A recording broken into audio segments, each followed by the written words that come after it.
So here's the exercise for Module 2, the Scalability Finder. In this exercise, we're going to help identify your products and services that have the potential to scale up the fastest. So this session will give you a roadmap of the products and services that you can offer that'll help you grow your company while minimizing its dependence on you personally. So after the exercise, obviously there's action items that need to be added, but to start the exercise, in step 1, list up to 20 different products and services that you provide today. So let's pretend you're a contracting service and you offer remodeling, you offer additions to homes, you offer service contracts, you offer repairs, and you offer window treatments.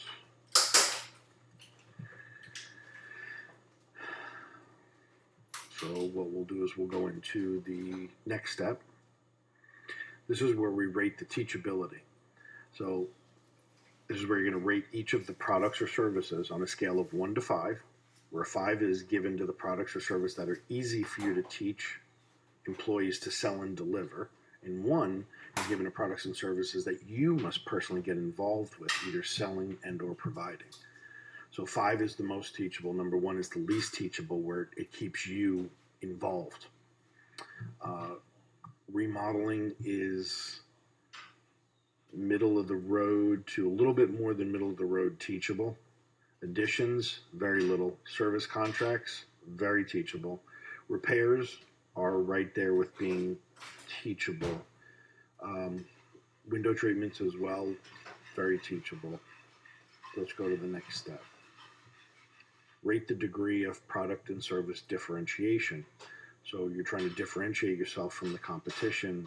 How are you differentiating or less of a commodity? So rate each of the products or services on a scale of 1 to 5, where 5 is given to the products or services that your customers view as valuable coming from your company. So you're differentiating yourself from the competition.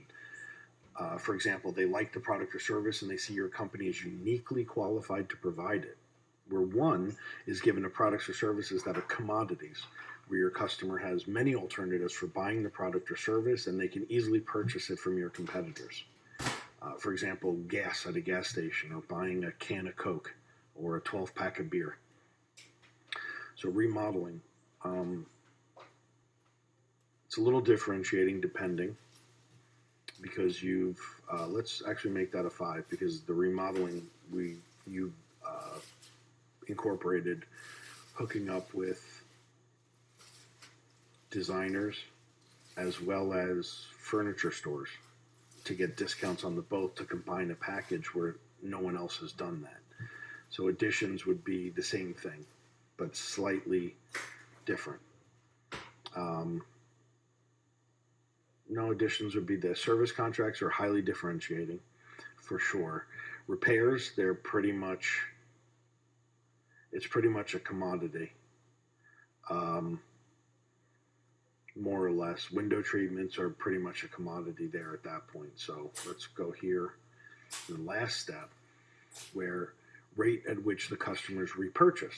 So here you're just going to take a look at each one of your products and services, which color coded, provided on a scale of 1 to 5, where 5 is given to the products or services that your customers need regularly, and 1 is where your products or services are needed rarely or only once.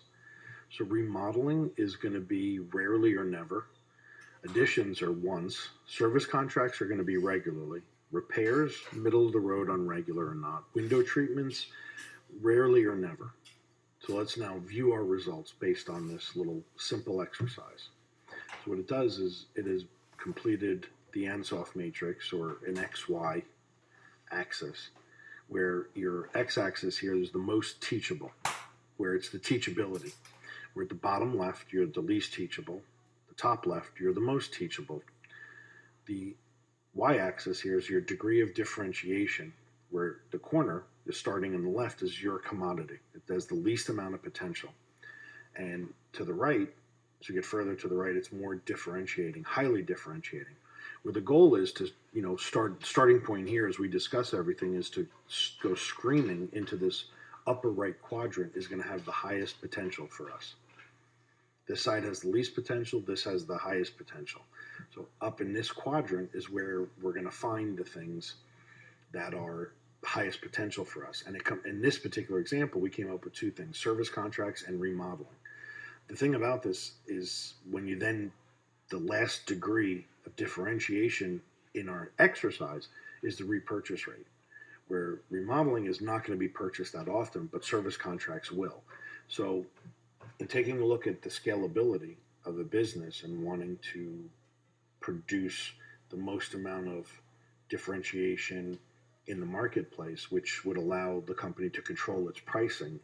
And by controlling your pricing, you can control your margins. When you have larger margins, you have more money to put into marketing to separate yourself from the competition. The highest potential for this particular example company would be pursuing their service contracts. What would it have to do to dump money into marketing to go after these service contracts? Once this is flowing on a regular basis and the money pumped into this is producing a positive ROI, they have plenty of money at that point to dump into these other things, and drive their business to completely separate themselves from the competition.